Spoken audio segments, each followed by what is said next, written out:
kasih sebelumnya yang saya ucapkan karena telah mampir ke channel YouTube saya atau telah menonton video ini ya teman-teman. Oke, kita lanjut saja. Tetapi sebelum kita lanjut, teman-teman jangan lupa like, comment, and subscribe, dan jangan lupa share kemanapun itu ya. Nah, materi yang saya akan bahas yaitu tentang pemeriksaan persediaan. Nah, pemeriksaan persediaan menurut Alexandri mengemukakan persediaan merupakan suatu aktiva yang meliputi barang-barang milik perusahaan dengan maksud untuk dijual dalam suatu periode usaha tertentu, atau persediaan barang-barang yang masih dalam pekerjaan atau proses produksi, ataupun persediaan bahan baku yang menunggu penggunaannya dalam proses produksi. Nah, berikutnya adalah pengertian dari pemeriksaan persediaan secara umum. Pemeriksaan persediaan adalah proses untuk mengevaluasi atau memverifikasi jumlah serta kondisi fisik barang atau bahan yang tersedia di gudang atau lokasi penyimpanan lainnya. Kita akan lanjut ke penjelasan berikutnya. Oke teman-teman, kita akan lanjut ke definisi persediaan menurut Standar Akuntansi Keuangan atau SAK. PSAK nomor 14 mengatakan persediaan adalah aset yang tersedia untuk dijual dalam kegiatan usaha normal, dalam proses produksi dan atau dalam perjalanan, atau dalam bentuk bahan atau perlengkapan supplies untuk digunakan dalam proses atau pemberian jasa. Oke teman-teman, kita akan lanjut kepada pembahasan berikutnya, yaitu ada beberapa alasan mengapa pengendalian persediaan memakan waktu dan cukup rumit. Yang pertama, persediaan memiliki nilai yang signifikan dalam neraca dan dalam penggunaan modal kerja, yang artinya persediaan bernilai besar dan berpengaruh langsung terhadap laporan keuangan serta kebutuhan modal, sehingga pengendaliannya harus hati-hati. Yang kedua, terkadang di tempat yang berbeda membuat kontrol dan perhitungan fisik menjadi sulit. Nah, yang kedua ini berarti teman-teman, lokasi yang tersebar yang menyebabkan jika persediaan tersebar di banyak tempat, kontrol dan perhitungan fisik jadi lebih sulit dan memakan waktu. Yang ketiga, kisaran jenis persediaan menyebabkan kesulitan yang cukup besar bagi pemeriksaan. Sebagai contoh, suku cadang, mesin dan bahan kimia, dan lain-lainnya, yang artinya ragam jenis persediaan. Banyaknya jenis barang seperti suku cadang atau bahan kimia membuat pemeriksaan lebih kompleks dan detail. Yang keempat, beberapa metode penilaian persediaan yang dapat digunakan, tetapi pelanggan harus menggunakan satu metode secara konsisten.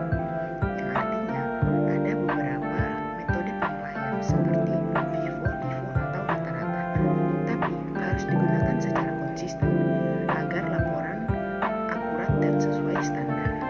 Begitu teman-teman, kita akan lanjut kepada penjelasan berikutnya.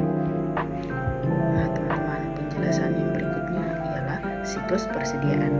Begitu persediaan bergerak di sepanjang perusahaan, harus ada pengendalian yang memadai atas pergerakan fisiknya maupun atas biaya-biaya yang berhubungan.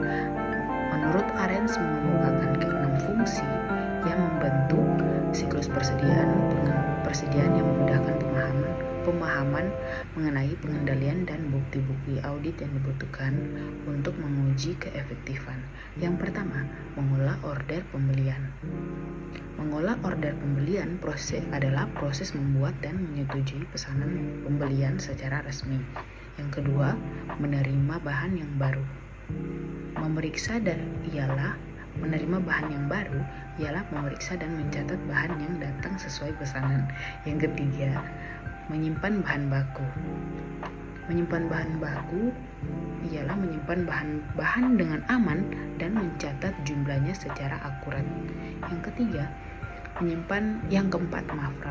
keempat, mengolah barang. Mengolah barang adalah mengubah bahan baku menjadi produk melalui proses produksi. Yang kelima, menyimpan barang jadi ialah menyimpan produk jadi sebelum dikirim ke pelanggan atau konsumen. Yang keenam, mengirim barang jadi ialah mengirim barang ke pelanggan yang disetujui dokumen pengiriman resmi.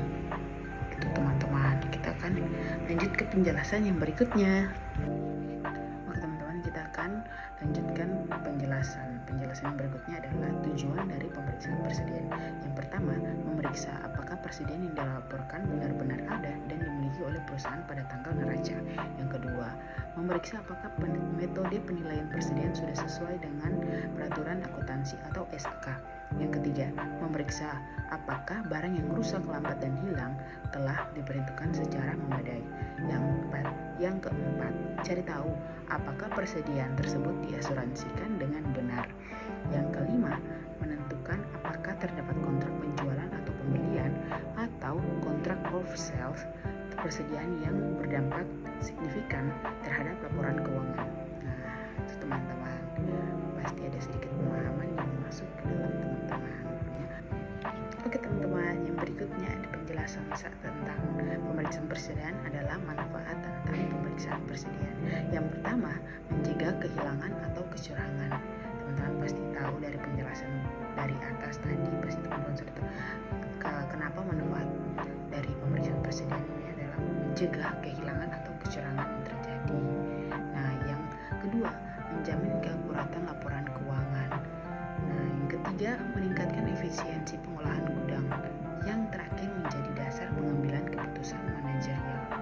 Nah, menurut saya dari keempat manfaat ini sebenarnya kalau kita tadi perhatikan dari atas itu memang sangat tepat ya. Kenapa manfaat dari pemeriksaan persediaan ini adalah kayak mencegah, menjamin, meningkatkan, dan menjadi dasar pengambilan keputusan. Nah, gitu ya teman-teman. Oke, kita akan lanjut ke penjelasan yang berikutnya. Oke teman-teman, berikut penjelasan tentang beberapa langkah pemeriksaan persediaan. Yang pertama, persiapkan dokumen. Menyiapkan daftar persediaan dari sistem seperti kartu stok, laporan gudang, dan lain-lain. Yang kedua, perhitungan fisik. Menghitung secara langsung jumlah barang di gudang. Bisa dilakukan secara periodik, bulanan atau tahunan, atau stok opening mendadak. Yang ketiga, pencocokan data. Membandingkan hasil perhitungan fisik dengan catatan pembukuan atau sistem. Yang keempat, analisis selisih. Menelusuri penyebab selisih jika ada, misalnya kerusakan, kehilangan, atau pencatatan ganda, dan lain-lain. Yang terakhir, pencatatan dan pelaporan. Menyusun laporan pemeriksaan persediaan, melakukan penyesuaian jika diperlukan di sistem. Nah, begitu teman-teman. Saya akan lanjut ke penjelasan yang terakhir. Oke teman-teman, penjelasan terakhir tentang materi pemeriksaan persediaan, yaitu jenis pemeriksaan persediaan. Yang pertama, berkala atau periodik, dilakukan sesuai jadwal setiap akhir bulan, kuartal, atau tahun. Yang kedua, mendadak atau insidental, dilakukan sewaktu-waktu tanpa pemberitahuan sebelumnya untuk menjaga kejujuran. Yang terakhir, cycle count, pemeriksaan rutin sebagian barang tiap hari atau mingguan. Nah, begitu teman-teman penjelasan singkat tentang materi pemeriksaan persediaan bukan menurut ya. Oke teman-teman, sekian dari pembahasan saya tentang materi pemeriksaan persediaan. Saya berharap dengan pembahasan tadi teman-teman dapat memahami sedikit tentang pemeriksaan persediaan ya teman-teman. Nah, jikalau ada kekurangan dalam pembahasan tadi, teman-teman dapat men-share di Google atau mencari artikel tentang pemeriksaan persediaan ya teman-teman. Akhir kata saya ingin menyampaikan sebuah pantun, yaitu burung merpati terbang kawan, hinggap sebentar di dahan pepaya. Terima kasih atas perhatian, semoga